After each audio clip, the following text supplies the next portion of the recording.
So right now I have Dizoglio, who's a state auditor in Massachusetts. Thank you so much, Diana. It's only fun. I love your glitter eyes. Thank you so much. Thank you so much for your presence, Diana. It surely contributes to the success of this day. We are really grateful. I was so humbled and honored to be able to witness the children here tonight teaching not only themselves and each other, but teaching adults. I got to hear the story, as I said on the stage today. I got to see the story of Krishna and learn a lot about the story of Krishna. And I am Italian American. I have a lot to learn about a lot of the heritage that was, on display here tonight. And what a wonderful thing for your young children to be educating elected officials in the Commonwealth of Massachusetts, like myself and others, who really want a deeper understanding of the Indian American community. And it was just such a great thing to see the way that the children were able to inspire and raise awareness about the cultural diversity and just wonderful, nature of the community beyond just dance. We saw a lot of dance tonight, but this was not just about dance. This was about promoting the rich cultural heritage of your community and about bringing the community together. So it was great to see your next generation of leaders inspiring the elected officials, inspiring all of the adults in the room and all of the current leaders. And we have a lot to learn from these young children, just their joy and their energy and the way that they inspire. You said in the room tonight that the audience and the people here were the heartbeat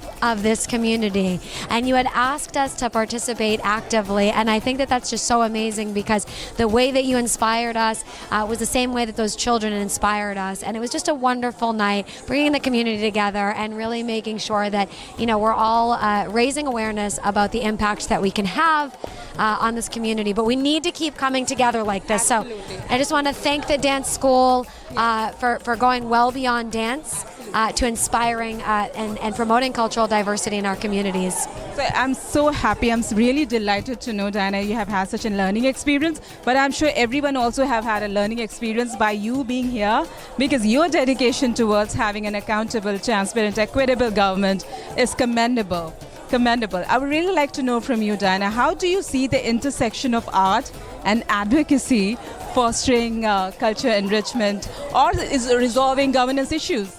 So as the state auditor, my name is Diana Dizoglio. As the state auditor, we are focusing on increasing access to we're focusing on increasing transparency, accountability, accessibility, and equity in state government. Now, we actually are conducting an audit right now of the state's Supplier Diversity Office, making sure that our various communities of color in particular, are able to actually get access to the state contracting opportunities that others have been able to get access to. For all of the pontifications about diversifying our state government, less than 1% of our state contracts in Massachusetts go out to minority folks in our communities, to minority groups.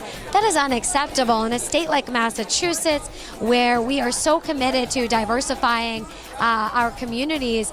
We need to make sure that that is actually happening in our state government as well, and that we're putting our money where our mouths are. So when we talk about the way that the arts and culture can help, clearly on display was just a lot of your historical understanding that we don't really know about. But it's so important that we keep arts at the forefront. I can tell you that the way I personally have raised awareness in my office has actually been through song. And a lot of people don't know, but I sing, and I like to use the power of singing and music to help to educate people in our communities about what we do. And I actually wrote a song about transparency and accountability in government, and I will sing that song to educate people about what our office does. Similarly, these young children today were teaching us a lot about the Indian American culture, raising cultural awareness, teaching us a lot about your heritage and about the history through dance. And it is a tool, it is a way to raise awareness, and it is a way to educate folks in our community. So it is so important that we continue not just in childhood, but as adults, when folks tell us, put the singing away, put the dancing away, you don't need that anymore, and signal to us that maybe we're supposed to put that aside to be more professional. Absolutely not. We need to make sure that the arts and culture are brought in to the business atmosphere, to our politics, to our government, as a way to inspire, educate, and make meaningful progress and reform. Wow, that's incredible. And she has learned a lot about Lord Krishna today through art, right? This is Diana Dizoglio, State Auditor in Massachusetts. Diana Dizoglio emphasizes the imperative to ensure fairness and accountability in contracts. She is dedicated to assessing supply diversity, addressing the disproportionate allocation of contracts to minorities. Her commitment to diversity is reflected not just in words but in actions. Leveraging arts and culture for historical understanding, she employs song to raise awareness. And the young performance at Dance for Cause fundraising event enlightened her about Indian American culture through dance, emphasizing the crucial role of art in inspiring, educating, and advancing progress.